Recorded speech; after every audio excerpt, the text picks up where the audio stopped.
Welcome friends.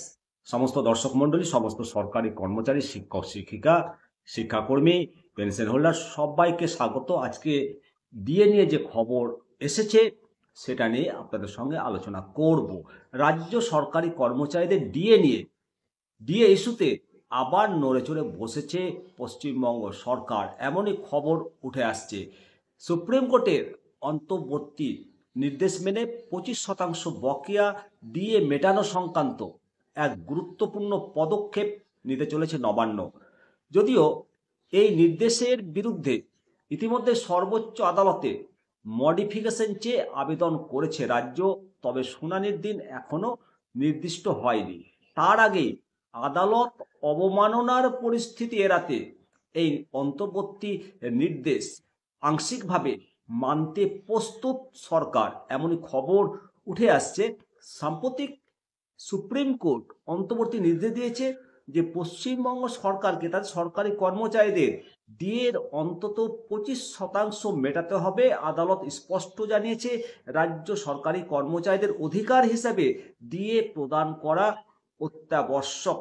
এই পরিস্থিতিতে রাজ্য সরকারের উপর চাপ বাড়তে থাকে এবং বহু বছর ধরেই এই ডিএ ইস্যু চলছে রাজ্যের এই পরিস্থিতিতে রাজ্যের প্রতিক্রিয়া এবং পদক্ষেপ মূলত শীর্ষ আদালতের নির্দেশের পরেই পশ্চিমবঙ্গ সরকার সেই রায়ের বিরুদ্ধে মডিফিকেশন পিটিশন দাখিল করেছে।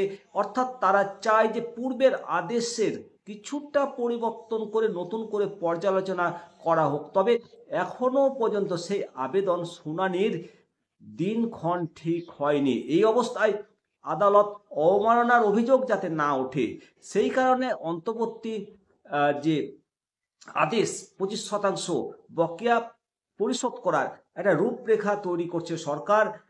সুপ্রিম কোর্টে সরকারি কর্মচারীদের মোট যে বকেয়া ডিএর টাকা সেটা মেটাতে হবে এবং এই 25% ডিএ মেটানোর জন্য মোট টাকা লাগবে প্রায় 10,425 কোটি টাকা।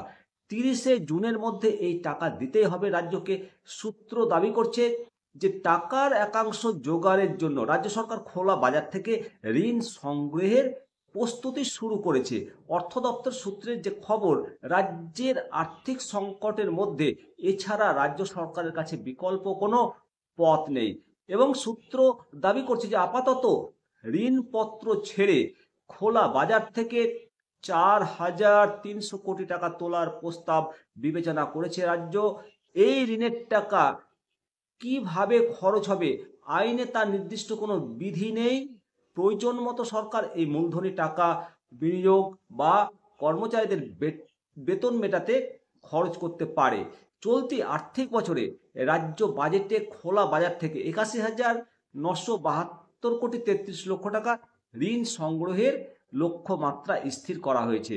অর্থ দপ্তর সূত্রে যে প্রস্তুতির খবর আসছে, নবান্ন সূত্রের যে প্রস্তুতির খবর আসছে সংবাদ মাধ্যম মারফত, অর্থ দপ্তর ইতিমধ্যেই একটা সম্ভাব্য বেতন কাঠামো হিসেব তৈরি করেছে যাতে অন্তত 25% ডিএ ধাপে ধাপে পরিশোধ করা যায়। এটি একবারে না দিয়ে কিস্তিতে মেটানো হতে পারে বলে খবর পাওয়া যাচ্ছে, যাতে রাজ্যের আর্থিক ভারসাম্য বজায় থাকে। এছাড়া এই অর্থ বরাদ্দের জন্য বিশেষ বাজেট ব্যয় পরিকল্পনাও করা হচ্ছে। রাজ্য সরকারি কর্মচারীদের বিভিন্ন সংগঠন অবশ্য এই পদক্ষেপকে বিলম্বিত ন্যায় হিসাবে দেখছেন। তাদের দাবি বকেয়া ডিএ সম্পূর্ণ মিটিয়ে দিতে হবে এবং কেন্দ্রের অনুরূপে ডিএ দেওয়ার ব্যবস্থা করতে হবে। ডিএ নিয়ে বহুদিন ধরে যে আলোচনা এবং মামলার মধ্য দিয়ে কর্মচারীদের যেতে হচ্ছে, এই নিয়ে বিরোধী দলগুলো এই ইস্যুকে কেন্দ্র করে রাজ্য সরকারকে কাঠগড়ায় তুলছে। তাদের অভিযোগ, বারবার প্রতিশ্রুতি দেওয়া হলেও বাস্তবায়িত করা হয়নি। সুপ্রিম কোর্ট হস্তক্ষেপ না করলে রাজ্য সরকারের কোনো কর্মচারীরাই দিয়ে পেত না এবং রাজ্য সরকার তো কোনো পদক্ষেপই নিত না। সুপ্রিম কোর্টের নির্দেশ মেনে অন্তত 25% বকেয়া দিয়ে মেটানোর প্রস্তুতি নিচ্ছে রাজ্য সরকার। এটা অবশ্যই একটা কৌশলগত পদক্ষেপ। আদালত অবমাননা এড়াতে রাজ্য সরকারের ভাবমূর্তি রক্ষায় এটা অত্যন্ত গুরুত্বপূর্ণ পদক্ষেপ হতে চলেছে। তবে কর্মচারীদের দাবি যে পূর্ণ মাত্রায় ডিএ মেটাতে হবে, তবে তা এখনো অনিশ্চিত। এখন নজর থাকবে সুপ্রিম কোর্টের চূড়ান্ত রায়ের দিকেই অবশ্যই আপনারা মতামত দেবেন। ভালো থাকুন, সুস্থ থাকুন, অবশ্যই চ্যানেলটিকে সাবস্ক্রাইব করুন। নমস্কার, জয় হিন্দ, বন্দে মাতারাম।